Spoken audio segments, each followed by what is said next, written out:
Hello મિત્રો, મસ્ત મજાનો એક પ્રશ્ન સોલ્વ કરીએ.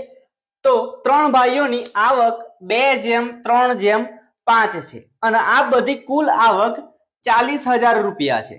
તો મધ્યમ ભાઈની આવક કેટલી? તો ભાઈ મધ્યમ ભાઈએ આપણે કેટલા પૈસા કમાયા હશે?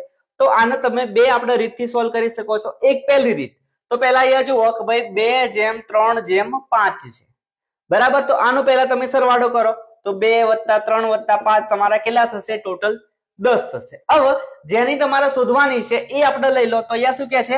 મધ્યમ, એટલે ભાઈ જે વચ્ચે વાળો ભાઈ છે એ, તો વચ્ચે વાળો ભાઈ 3 છે, તો અહીંયા નીચે લઈ લો 3. અને ટોટલ કેટલું થયું આપનું? 10. તો ભાગ્યા કરી દો 10. અને કેટલા પૈસા કમાયા છે એવા ટોટલ? તો 40,000. તો ગુણ્યા કરી દો તમે 40,000, બરાબર. આ 1 0 ગયું, આ 1 0. 3 ચોક 12 અને પાછળ 1 2 3 મીંડા, તો 1 2 3.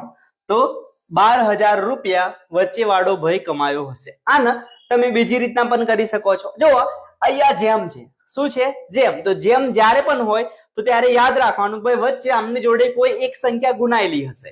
તો આપણે x લઈ લઈએ, તો 2x 3x અને 5x, બરાબર. આ બધાનો સરવાળો કરો તમે તો તમને અહીંયા મળી જશે 40,000 રૂપિયા.